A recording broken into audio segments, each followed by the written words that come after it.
This week we're joined by Jordan Lanford, Global Head of Aviation for Rokstone, a man who's gone from the cockpit to the boardroom. Jordan shares lessons from his years as a pilot How that shaped his leadership style, and what it takes to build an underwriting team that can operate with precision, clarity and conviction. I'm James Potter, I'm Ian Anson. and this is Virtual Lunch. Jordan, how you doing? Thanks for doing the podcast. Very good, my pleasure. So, underwriting's a passion at Rokstone. We're a specialty business, and your passion has very much been aviation. Talk us through your relationship with the aviation industry and how you went from pilot to underwriter. Sure.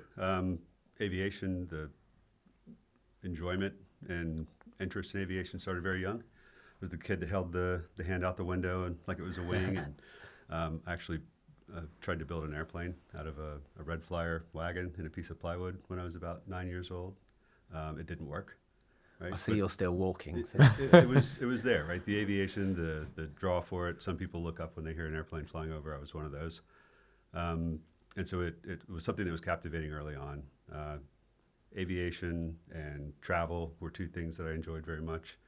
The life of a pilot was kind of combining both those things, right? So it was very appealing. Ended up going through school with a focus on aviation, Embry-Riddle Aeronautical University, and had the path towards being an airline pilot. 2001 was a tricky year to start for that. I went into pilot training in August of 2001, was sitting in the American Airlines Training Center in September 2001 when the world changed for a lot of people, changed for me as well. And that was time to kind of sit back and rethink things. The furlough came very quickly. And for airline pilots, you have a seniority number when you get hired. A furlough means that you're laid off, but you're guaranteed to be recalled back to work after a period of time. You just don't know when. So I left, I was furloughed. I did a couple of different odds and ends jobs. And ultimately, a friend of mine, a former roommate from Embry-Riddle, called and said, "Hey, I work for this aviation insurance broker. They're looking for a guy in Dallas. You should give it a shot." I thought, okay, well, I could do that. That would check another box on the resume. It would get me some more experience, and I'll wait to get recalled and go back to the airlines. Fast forward a little bit, I was 2 years in, making decent money and enjoying it. I'd also gone back to school and was getting an MBA. So when that recall came from the airline, I said, no, I'll pass this one up. I'll think about that later. That was probably around 2005, so 20 years ago. And here we are, still doing an insurance. But I did make the quick, spent about 3 years as a broker and then moved over into underwriting. And I've been on the underwriting side since. Nice. And you still fly on the weekends, I gather? Yeah, not as much as I'd like to. It's a lot more expensive these days than it was when I started, but I do when I can, anytime I get the opportunity. I've seen you got a little Rokstone livery on the tail of the plane that you rent, maybe? Yeah, it's amazing what you can do with ChatGPT. Yeah, it wasn't real.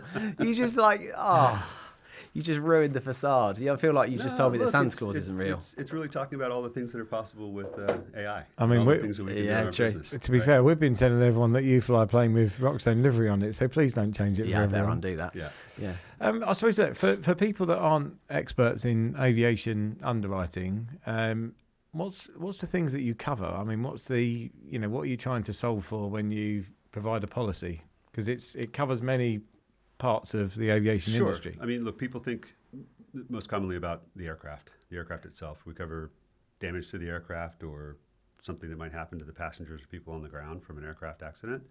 The truth is the aviation industry is much broader, and the easiest way to describe it is walking out to the window when you're at the airport and looking at all the other things that are moving around. Right? There's fuel trucks, there's catering trucks, there's people unloading and loading baggage and cargo. All of those things come into play for aviation insurance, and we have a pretty broad scope in what we do, particularly on the light aviation side, the smaller business, where it could be anything from a small drone to a personal aircraft to the private terminal at an airport or the airport itself. So one thing, for a lot of people listening, they might have looked at the news over the past year and thought to themselves, it seems objectively like there's more planes falling out of the sky. Is it becoming more dangerous to fly?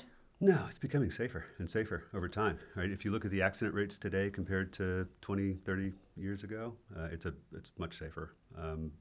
I'd say what's the probably the reason for that in aviation is that it always ends up in the news, right?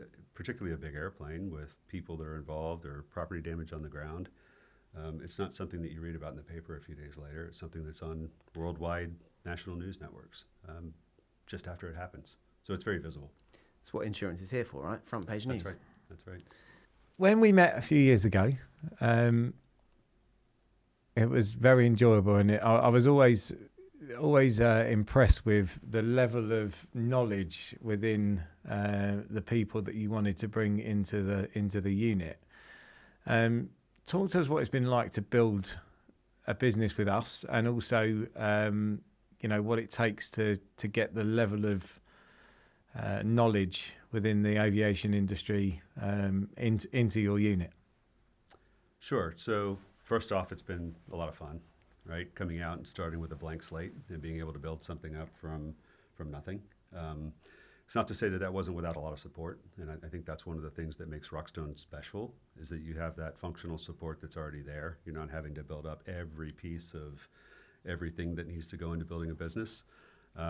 The talent part, I think, is one of the key pillars. It's a very, very important part of what we do, is having the right people with the right skills and expertise.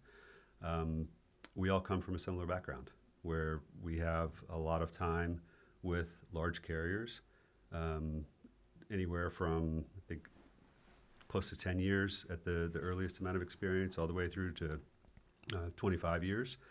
And the benefit that comes from a large carrier is that you see just about everything. You see a lot of volume, you see everything from the smallest risks to the largest risks. You have the opportunity to step outside of your immediate team and ask questions, act like a sponge, and pick up as much as you can from as many people as possible. And inevitably, the people that have joined the team here have different experience, but they have a lot of experience coming from a similar background that gave them a lot of exposure. What do you think has given you a competitive edge within Rokstone over when you were previously on the carrier side? And I suppose more broadly than that, like, it's not just a standard aviation team and product that you've built, is it? Talk about the vision and like how you guys are trying to win in your industry. Sure. I thought a lot about the idea of going to an MGA, doing something different over the years, right? You get into a certain environment and you think about what's next, what's 5 years, 10 years, 15 years down the road. And the idea of an MGA sounded appealing, but the idea of going to an MGA and kind of rubber stamping and doing the same thing that has been done before is not really going to give you that competitive edge and not going to give you the differentiation that you need. So the big difference with Rokstone was that we had the ability to look at building a high-performance team, and I felt fairly confident that I could find the people that would put that team together, people from similar but different backgrounds and different specialization, different superpowers, if you want to call it that. The other thing that was really appealing about Rokstone and still very encouraging as we're here having discussions this week in London is that we have the ability to move very quickly and think outside of the box to do things in a way that others haven't. And we're currently working on building out technology that just doesn't exist in our industry, at least within the aviation competitors that we have in the US and for the most part globally. People aren't yet doing the things that we're working on doing, and that's going to set us apart. So would you say technology is kind of something where, almost like a moment in this part of the journey where you went, blimey, we're onto something here? Oh, absolutely. Or is it anything else? So there were two of those moments. The first moment was it all kind of frames around technology and what we were going to try to build something that's truly different. The first moment that I sat back and thought, okay, I think this is going to work, was when the team got together. We'd already, for the most part, joined Rokstone as a team, but we got together for a lunch and we were talking about all the different things that we wanted to do, the support that we had from Rokstone and some of the ideas on what we could do with technology. And the level of enthusiasm from everybody, the ideas that were getting thrown out, you could tell, okay, we're onto something here. On the tech side, it's very exciting. It's things that we've heard about, we've worked on to a degree, putting together pilots and talking about theoretically what might work and what might be able to move the industry in that direction.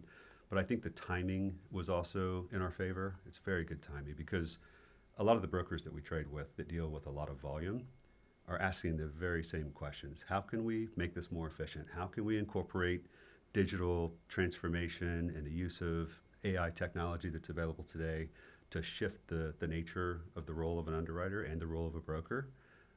So we're kind of working in parallel with what our key trading partners are doing. And I think we'll have a little bit of an advantage in that we can build very quickly. We've already built 3 digital products. We're working on our 4th and our 5th as we speak. It's going to take time, I think, for others to recognize what kind of true differentiation that provides. And then the big question is, will they be able to catch up? Some may be able to move quickly, but for the most part, I think it's this type of an environment that's very agile, nimble, and moves at a fast pace that's going to allow us to get ahead and stay ahead when it comes to tech. So you number of your teams you mentioned have spent time in large, highly regulated carriers. What is it that prevents those organisations from moving as quickly to innovate as we're able to here?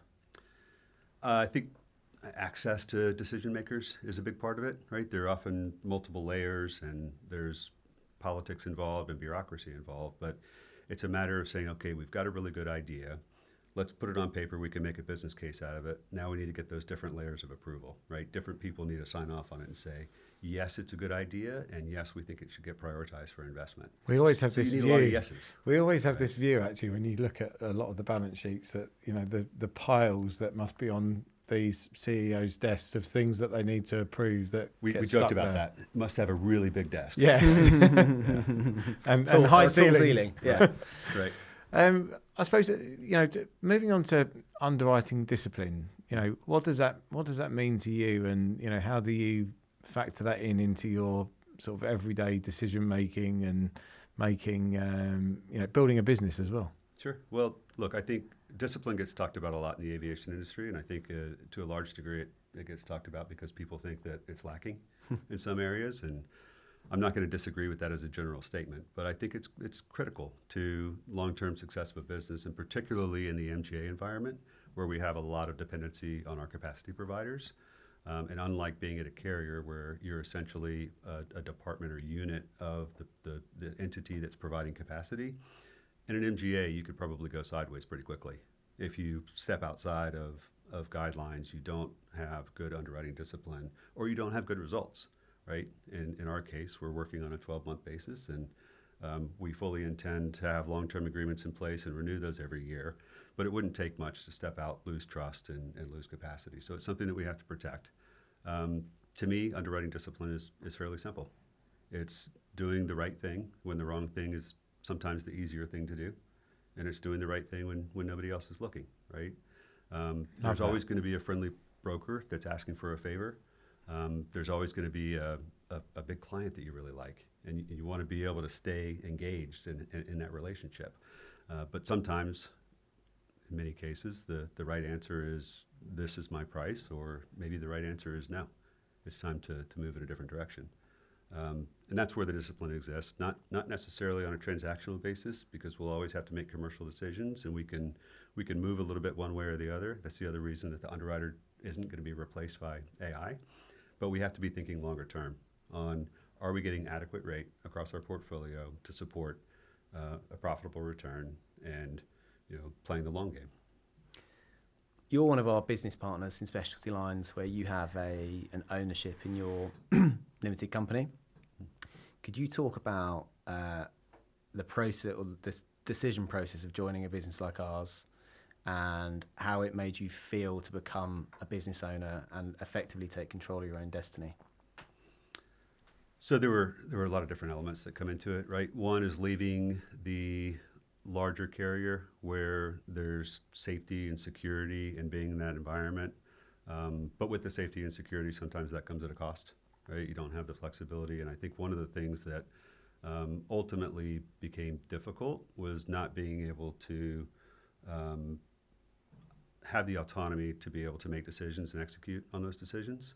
And one of the biggest changes coming into the MGA environment, particularly this one, is the ability to say, okay, this is what we want the business to look like, right? How much of what we're trying to do is something that can be supported within the existing framework of Rokstone and Eventum? How much of it needs to be built new?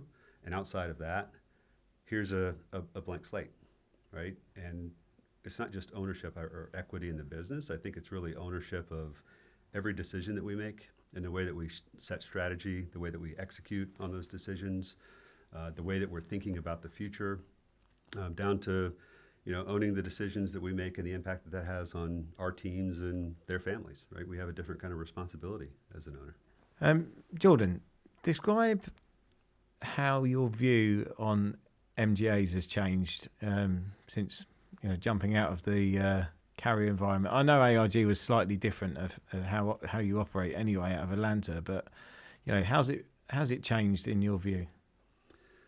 So, in my view, before joining Rokstone, there were two types of MGAs, right? There were the MGAs that have been around for a long time, and in the U.S. aviation market, two of the first providers of aviation insurance were MGAs. They were pooled. They've both been around for close to 100 years. So they're very well established, but they're also now legacy, right? They've been around for a long time. They've got a lot of issues that a new MGA wouldn't have in terms of legacy, tech debt, data, and all the other fun things that go along with it. And then there are the smaller MGAs that don't necessarily have the same level of support, right? I view Rokstone as being somewhere in the middle, in that it is a startup, and I feel like it's a startup. It's been a startup since the day that I started, where yes, all the support is there, but everything has to be built from the ground up. But we also have you're just taking off, aren't you? Just taking off, as they would say. Yes. The big difference is the MGA environment, particularly in a startup type of framework, without the legacy issues to worry about, allows us to move very quickly. It allows us to come out again. I'll go back to that blank slate idea. We're going to decide how we want the business to look, how we want it to operate, how we're going to solve problems that have existed for a long time. When you don't have any of the legacy issues to worry about, it's a lot easier to build something fresh and try to put solutions in place for a lot of those issues. The biggest issue that we have in our industry is that we spend so much time as an underwriter and as a broker on administrative duties, keying data into systems, and in some cases, multiple systems. We have the ability to look through that and say, how can we make that easier? How can we take the technology that's available today and reverse the percentages? So instead of spending 70% of our time on admin and 30% of our time on value creation, flip it around, where we're spending 20 or 30% of the time on admin and the rest of our time, 70% on underwriting and creating value. Those are things that we have the ability to do that I think are very difficult to do within a larger organization.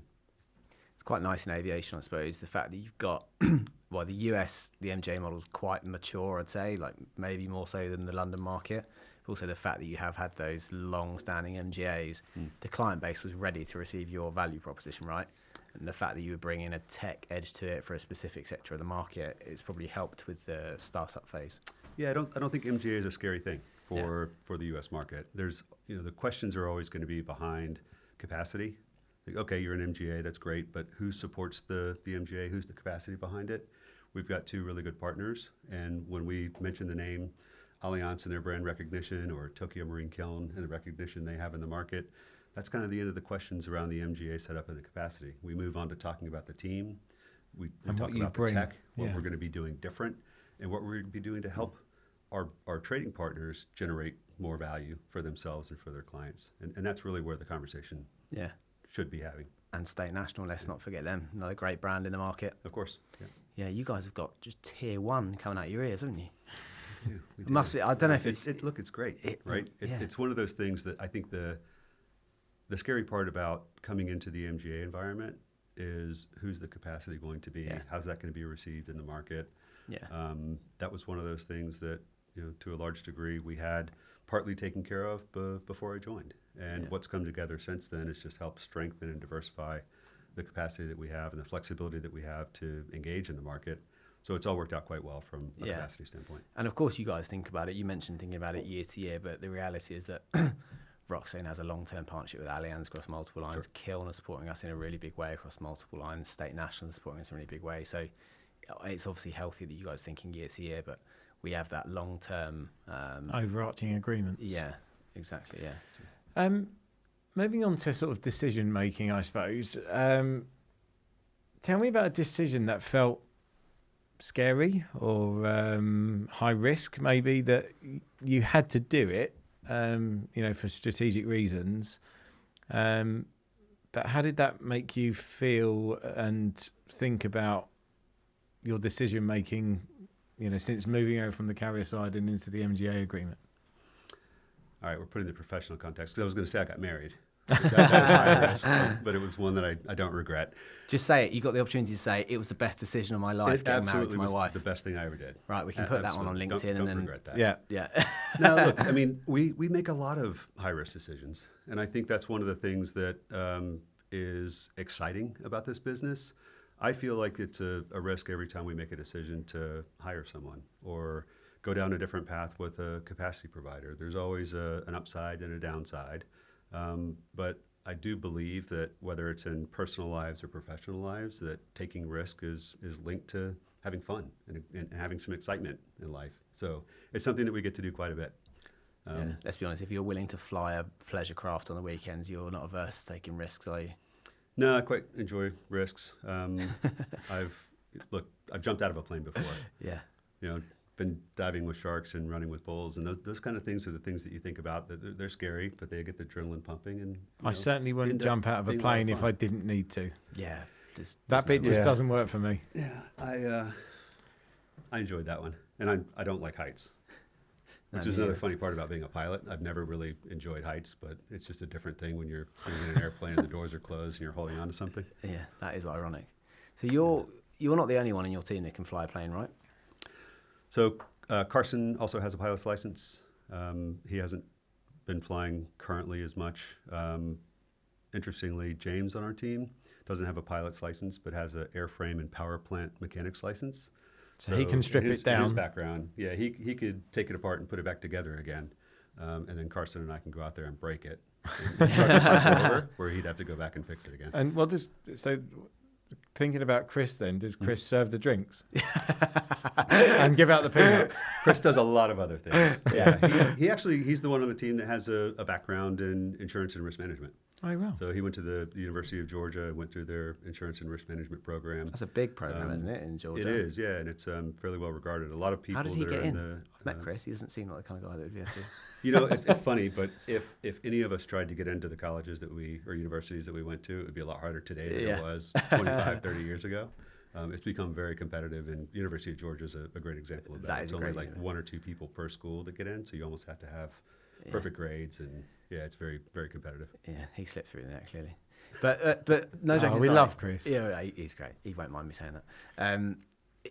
It always stood out in your team when I met you guys for the first time, obviously an aviation team, but true specialists, all of you passionate about the subject matter, not just the insurance part. The London market feels very different to that.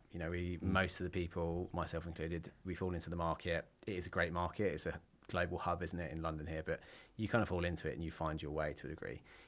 Your team, like I say, very different. Is that by design? Is that more consistent in the US market as a feature, or is that something that you've specifically tried to design around your team?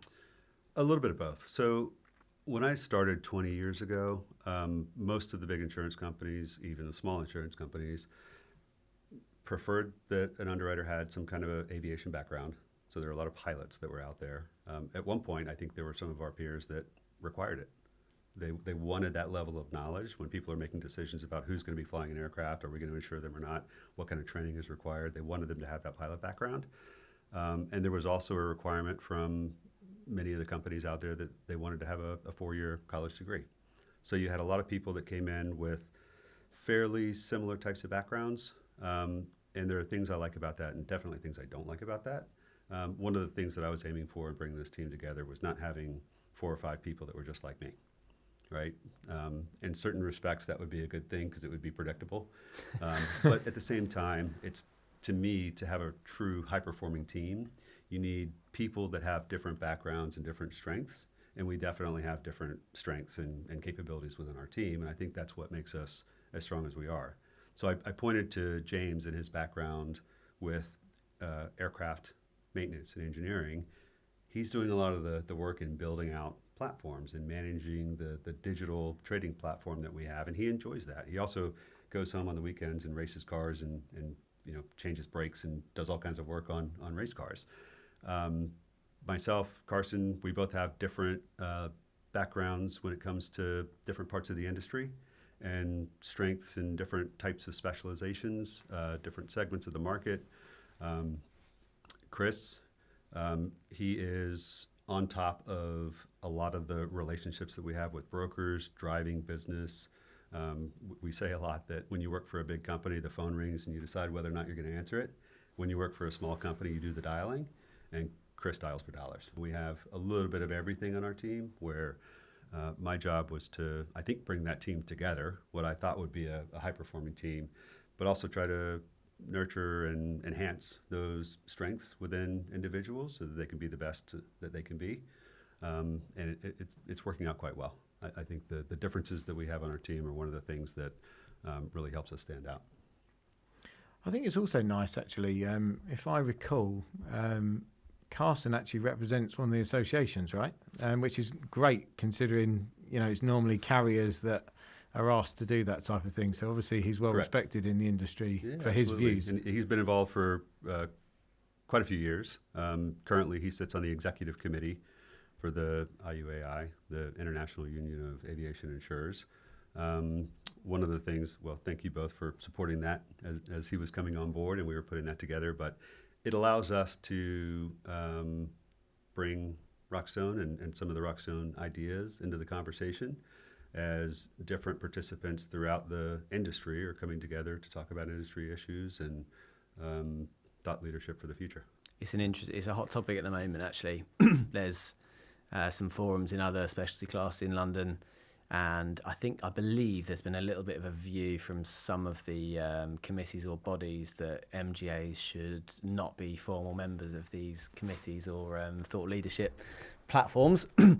The issue is, I see that there is what we are trying to achieve with those things if it isn't some sort of consistency or broad consensus around like behaviour in a market. And there's such a flood of talent going into MGAs in certain lines that I don't know what we achieve by excluding MGAs if there's top tier talent within them from those forums. So we're obviously really proud that Carson's representing the Rokstone brand on that. And I think I think as a message, it's what we're trying to achieve if we don't encourage the top talented people in their specialty lines to contribute to those forums, regardless of whether they're in an MGA or a balance sheet.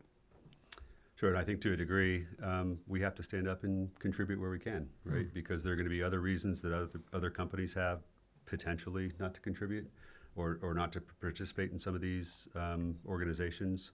So where we have the right people and the right relationships and the right amount of knowledge to contribute, we need to put our hand up and step forward. 100%. So getting towards the end of our set now, as it were, but if you had to give your younger self advice, if you were starting out again, what would it be and what would you do differently? At this point, there's not a whole lot that I would do differently. I think the best advice to give to my younger self or to anybody else that's younger and starting in the industry is to step outside of your comfort zone from time to time. Maybe not in the first few years, right, of your career. But look, I had a great opportunity with a large carrier to learn a lot over a long period of time. Don't regret 1 minute of that. It was all very much a good experience. But at a point in anybody's career, there's going to be a window of opportunity to take a risk. I think that you have to capitalize on it because those don't come along that often. And don't be afraid of risk, right? I'm not afraid to fail. And I think if I do fail, I'm going to fail. I'm going to go down in a blaze of glory. Fail while trying hard to accomplish something that's great. And there shouldn't be a fear of failure because I think in our industry, there's a really strong network that supports individuals and wants people to ultimately succeed.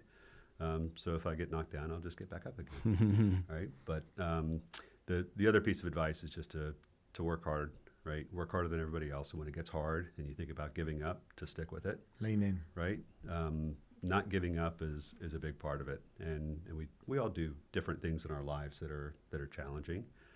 It's the perseverance and the grit that carries us through. And I think that that idea that we're not going to give up is what takes people from good to becoming great at something, because you're putting in the time, the energy, and the effort, even when it's hard. Hear, hear. And actually, you being at Rokstone is kind of a demonstration of that, right? Because I think that the chase, so to speak, was quite long, right? You were identified as somebody who was a top talent in aviation that we wanted to build around, and it was best part of 2 years, probably start to finish, right? It was, and it was always an exciting idea. The first time that we spoke for a few months, and the stars didn't align, and that's okay. I think we left on good terms, and then we picked it back up again a little bit later, and the stars did align. And I got a little bit of a nudge as well to jump off that edge. Well, we're glad you're here, and everyone's super proud of the team you've built, who are true specialists, and it's a top-class team. Very lucky to have you in the team. So, right, well, final question. It's virtual lunch. So, if you could go to lunch with anybody, who would it be, and where would you go? Yes. So, right now, I'd have to say it would be Elon Musk. And there's a reason for that, right? Politics aside, the guy has done some amazing things in business. He's taken some big chances. He was told by everybody that would listen that he shouldn't do SpaceX in the manner that he was doing it, but he had a vision and he believed strongly in it, and he's been successful, right? So against all odds, the guy's taken some big chances, and he's also been able to run multiple businesses at the same time. I don't know if he sleeps or eats or does anything else. But I think he'd be a fascinating person to talk to. The only condition would be it would have to be a place without distractions. Maybe a room like this with just 2 chairs. Yeah, he is totally unrelatable, isn't he? In some respects, like he seems to operate on a different, like an entirely different level. Yeah, he'd be a fascinating person to have a conversation with. He would be. In part because you don't know where that conversation might go. No, it could go anywhere. And where would you go? What would you eat? Yeah. It would just have to be a very minimalistic type a dark place. room. A room with 2 chairs and some rice. Somebody that came in really quickly, put food down, and then just left. And then ran off. Right, right. No distractions. Right. Well, I've got no inspiration for my next trip to Atlanta then around restaurants. The inspiration you've given me is dark room and a bowl of rice. Well, we could do that. Lovely. We could find a place. Well, thank you, Jordan, for coming on the show. We've really enjoyed building the business with you separately, and enjoyed this session. So thank you. Well, it's been an enjoyable ride so far, and we still have a ways to go, but it's going to be fun. Thanks, mate. You're the man. Thanks, Jordan. Thank you all. That's it for this week's episode of Virtual Lunch. Subscribe now so you don't miss an episode. We'll be back next week. Same time, same table. See you then.